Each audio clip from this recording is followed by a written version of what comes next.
Brazil is made up of about 2 billion people, and it is ranked 5th in the world when it comes to population size, while the United States is comprised of about 3 billion people and is ranked 3rd in the world.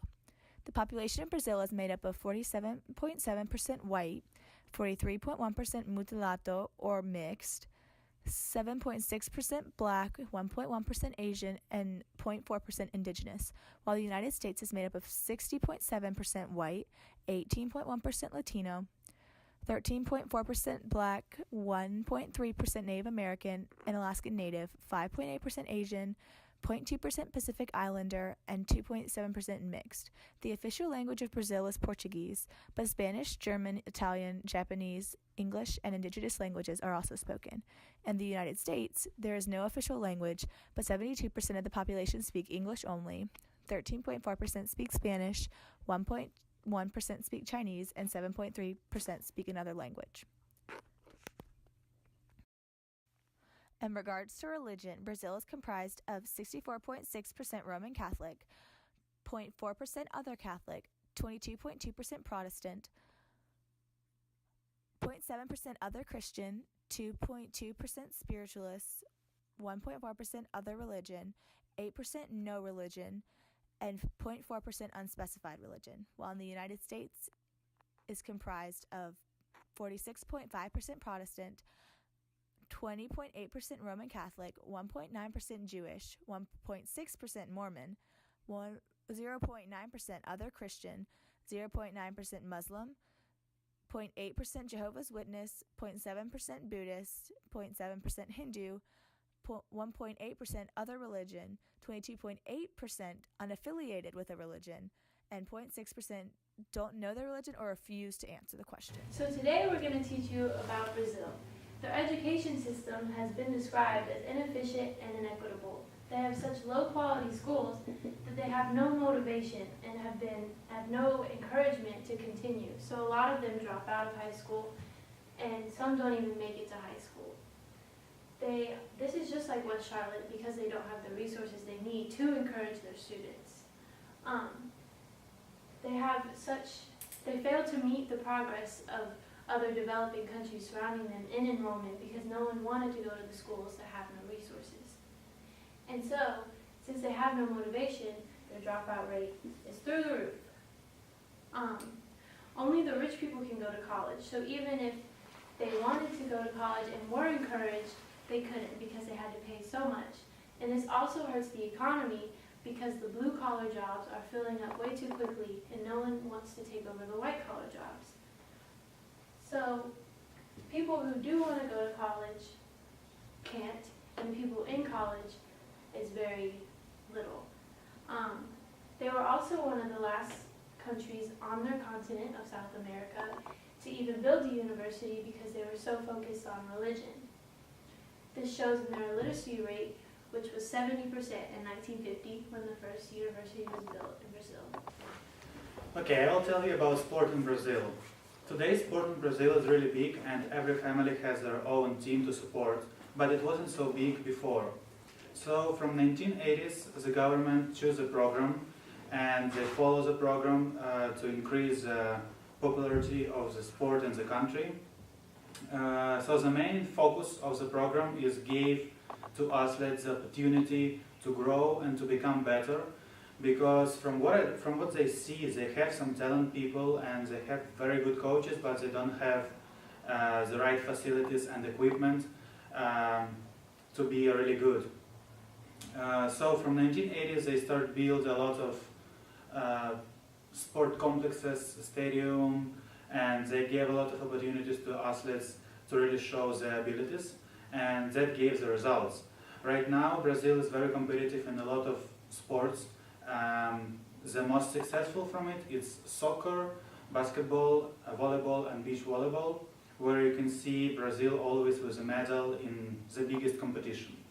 Sport is big, but the biggest sport is soccer. Every family has their own team to support and they're ready to travel to the different part of the country just to support their team. And from what you can see from the last World Championship in Russia, they had the biggest amount of the fans. It doesn't matter for them was that you have to travel so far to support the team. Hi, I'm going to be talking about art and culture in Brazil, specifically that of the Brazilian street art. First, there's the fact that graffiti and street art are no longer illegal in Brazil. As of 2009, street art has been decriminalized and is actually thought to be a huge part of Brazilian culture.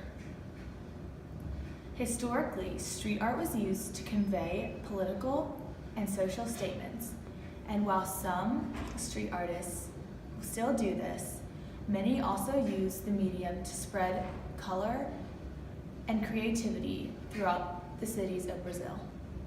In early years, street artists used a form of graffiti that consisted of tagging walls and buildings with distinctive phrases and styles.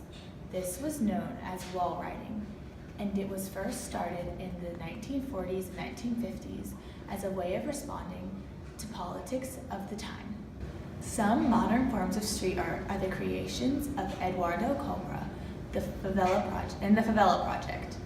Eduardo Cobra is one of the most well-known street artists, and he has been commissioned to paint murals all over the world, including ones in New York City, Los Angeles, Minneapolis, Chicago, Sao Paulo, Rio de Janeiro, Moscow, Miami, Brasilia, Rome, Borås, which is in Sweden, Lodz, which is in Poland, Mexico, Cincinnati, Jersey City, Recife, Palm Beach, Amsterdam, Dubai, Tokyo, Guerrero, Mumbai, St. Louis, Malawi, Boulogne-sur-Mer, Murcia, and Lisbon, Portugal. He uses bright colors and often portrays people who are important to the city or portray a distinct characteristic. One of his most known murals, however, is the one he did for the 2016 Olympics in Rio de Janeiro.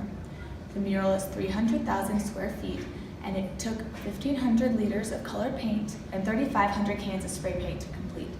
It became an integral part of the Olympic Boulevard and was comprised of portraits of indigenous people to 5 different continents, which is representative of the 5 Olympic rings.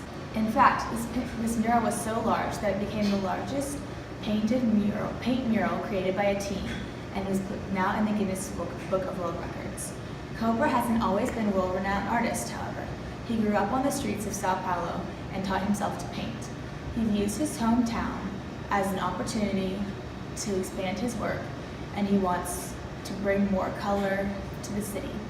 His purpose is to talk about the union of people and the respect for cultures, which we are missing nowadays. When it comes to the Favela Project, which I personally believe is the most interesting and creative aspects of Brazilian street art, the artists aren't even Brazilian. Dutch artists Dre Urhan and Jeroen Koolhaas saw the slums of Brazil, which are notorious for their poverty and not so nice appearance, and wanted to do something to brighten up the community, as well as foster a sense of community spirit. In order to do so, they employed teens and kids to help them paint the brightly colored murals. One specific project, however, took an entire favela to complete. The Santa Helena project started in 2008 and was a painting depicting a koi fish swimming down the Rio Cruzeiro. However, after 9 years, the artists noticed that the painting had begun to fade. In order to deal with this, they worked together with the community to find a more sustainable solution and recreate the painting as a mosaic. They used a combination of lime stucco and contrasting tiles to make the painting more sustainable. In order to do so, they hired local masons, a Brazilian architect, and neighborhood youth to do the heavy lifting. A crew of local women who were trained in the art of mosaics began and designed the project, and many community members would make lunch for the workers every day. However, this restoration project doesn't just make the favela a little bit brighter. Because of the work being done to the walls, the house exteriors will last longer. The walls are newer, and ruined and exposed power lines have been fixed. The Favela Project is not just a form of street art, but a form of bettering the communities and bringing them together while also making them safer to live in. As you can see, street art isn't just an art form, rather it's a part of Brazilian culture. The communities are proud of the work in their cities, towns, and favelas, and the country is even becoming known for it. In America, we don't necessarily have a specific art form that is distinctive to our country, but we are known as a country that respects and values art. In fact, we even have multiple of Eduardo Cobra's murals scattered throughout the country. Now that you know a little more about Brazil, I encourage you to look deeper into the education, system, athletics, art, and culture of your community. Maybe you'll even find some similarities to Brazil.